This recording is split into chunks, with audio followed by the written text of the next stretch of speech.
We are opening year 2024 with Filipina Power, meaning to say mga bigating kababayan po natin na kababaihan, especially in Washington, D.C. We shared with you our exclusive sit-down interview with Secretary Nani Coloretti, who is the highest-ranking Filipina in both the Obama administration previously and currently in the Biden administration. If you miss that or those segments on the show, make sure that you catch us online, youtube.com/SoJannelleTV, as well as on Facebook, facebook.com/SoJannelleTV, and on Instagram, instagram.com/SoJannelleTV. And don't keep us to yourselves. I always say this, share us with your friends and loved ones because I'm sure no matter where they are around the world, kahit saan man po sila nakatira, kapupulutan po ng aral at inspirasyon yung mga kwento na binabahagi namin sa inyo sa ating programa. This is your go-to for stories of Filipino immigration and representation.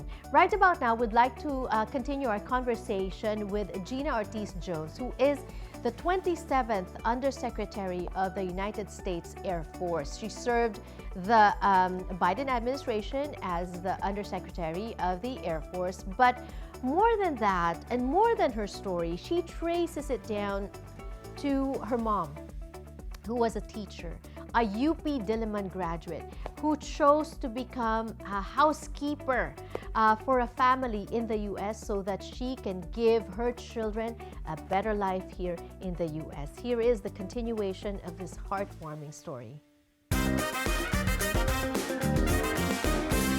For each of us, we each have our own immigrant story. Correct. Merong dahilan kung bakit tayo pumunta ng Amerika.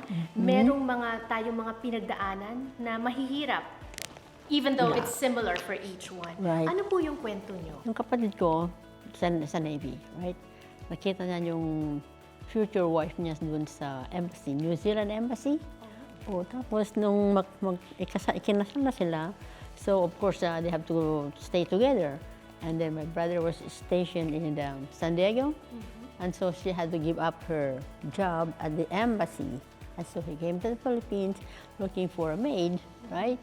And then, huwag na, sabi ko, ako na lang pupunta. Huwag ka na maghanap ng iba. Ako na lang pupunta. Although I was teaching already at that time. That's why. You can see the sacrifice of a mom. You were a teacher in the Philippines, graduate of University of the Philippines, Yes. scholar ng bayan. But that's true. Sacrificed that life to be a household help dito sa Amerika. To America, Bakit? yeah. That's the only way I could come over here. Although I had already an approved petition, so I came already here. That's it. So, and then I started at the, like you said, household helper. And we went to San Diego, and then nagtrabaho ko dun sa hotel. Housekeeping, and then from there, pumunta na ako sa department store as a food worker. And then from there, pumunta na ako sa base, military base, and as a food service supervisor. So marami akong napadaanan. What kept you going? Kasi there was, I'm sure that during those times, there were points when you said, uwi na lang ako sa Pilipinas, mahirap dito, malamig, may homesickness, you're away from your relatives, malayo ka sa support system mo. You know what? I never thought about going back. In spite of those hardships that I had, I never thought of going back because I felt I'll never make the same that I make here if I go back to the Philippines. That's why I stayed. There's one time that I had to work 100 hours a week. 2 full-time jobs and then 1 part-time, so that is 100 hours a week. You just mentioned that I'm a single mom, and to have those ends meet, so you have to do everything you can do. Talk about being a single mom. Yeah. And you're not just a single mom. I'm sure now when you look at the daughters that you've raised, you're filled with pride, positions in government, also the heart to serve. How do you raise children like that? You know what? When they were in high school, we don't even see each other. We have a journal. I just write your name, write what you need for school, and then I'll buy it. And then that's it. I'll buy it for you. Yeah. Because I'm at work and they go to school, and then when they come back, I'm still at work. So we don't see each other. And they were never put on timeout. It's not going to work. Doesn't work, so I just let them go. If you look back on your life, what is it that you are most proud of? I'm proud of my kids, and then I'm proud for being a teacher. Don't make your being single an excuse that, oh, I can't raise my kids because I'm a single. No, that thing never came to my mind. That just keep going. And I can't believe how I did it too. Right? When you look back, how did you do it? I'm going to interrupt. Yeah, because I'm her daughter, and I'm going to tell you the things that I think were keys to my mom. Success. Yes, To my mom's success. One, our faith is very important to us. We are proud members of Santo Niño de Cebu Catholic Church in San Antonio, the first and only Filipino Catholic parish in North America. And my mom is humble. My mom doesn't talk about like 100-hour work weeks, yes, but she, through her work and through her work ethic and through her example, showed us that there is not anything that you can't achieve. That now that you have a quality education, which we certainly, my younger sister and I have, proud products of public education, but also if you want it, you got to go out and work for it, right? You're not gonna. No one owes you anything. We're very lucky to have been born in this special country, and we have to give back. And that's why I served. That's why my sister serves in the Navy. And so my mom is very humble, and she'll say, oh, we just worked hard. I just woke up, and I just this and that. But every day, I was just reminded, because it was my mom, but it was also my grandmother, my inang, who is not with us anymore, but who also stayed with us and raised us. And it's funny, every time we would have ice cream at Baskin-Robbins, it was a treat whenever we had Baskin-Robbins. My inang always likes vanilla. My mom always likes pistachio. And my sister and I were enjoying it, right? And then my inang, my grandmother, would say, your cousins in the Philippines, they don't have that, right? So we were constantly reminded that we were very, very lucky. We were fortunate. And when I look back now, we were, lower middle class, but we were happy, we had each other, and there's nothing we wouldn't do for each other. And so that example of our family, our faith, and certainly their individual work example, I think is why my sister and I knew that we had to give back to a country that had given us so much. Ano pong maipapayo nyo sa mga immigrants? There is still a wave of Filipinos coming right now. They're recruiting nurses, but also teachers from the Philippines to teach here, right, in rural America. Anong mapapayo nyo sa kanila na ganun din, sobrang trabaho, sobrang nalulungkot? Yeah, ang may papayo ko lang ay don't give up. Don't give up. Just keep working. That's all I can promise. I can advise to them that huwag mamili ng trabaho kung gusto mong magtrabaho. Lahat ng trabaho, maraming trabaho.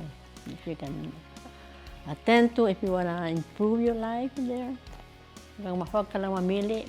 Kailan nyo po naisip na, I can rest easy now because I've raised good children? Yes, I think I can say that now because I just retired from teaching. I taught that for 30 years. Teaching. Wow. Yeah. Wow. From all those kind of jobs that I have, housekeeping, house helper, something like that. After that, I passed the test year. You have to pass the test year. To teach. To teach, Yeah. yes. So. I'm getting goosebumps kasi parang full circle, right? Left her job in the Philippines as a teacher, moved here, became a household help, kitchen help, mentioned food kitchen. worker, and then rose the ranks. And really, you went back to your first love, which is teaching. Yes. You said you just retired. I know it's disrespectful to ask a woman her age, but I just want to know, up until what age were you working? I stopped working at 77. Wow. And your advice, maipapayo niyo po sa mga nanay, how do you raise kids? Like Gina. And I didn't have any problem raising them, to tell you the truth. No, I didn't have one. And when they come home, Mom, I need this. Okay, so I just take those. And then, but like I said, I never put them in time out. No phone. Well, there's no cell phone yet then. No gadgets. No gadget. TV, right? When you look back, meron ba kayong babaguhin sa buhay niyo? Knowing what you know now, in the position that you're in now, would there be anything that you'd change? No, I don't think I have to change something because I think I did the best already. I've done the best. No chance to change. Sa gabi, bago kayo matulog, what are you, or in the morning when you wake up, what is it that you're most thankful for? Oh, I'm thankful that I can still Well, I'm helpful. My knees are still strong, We'll dance later. right? Yeah. What is it that kept you grounded? You know, to be honest, there was a time where I, as a young person, really wanted the attention of my mom. I wanted attention. And as my mom mentioned, she was working many, many hours. And so I got in, I was getting straight A's at school, as in middle school, but I was also getting, unfortunately, bad marks in conduct because I was acting out. Right. And I'll never forget, I made a mistake, frankly, and was in the courtroom with a judge for...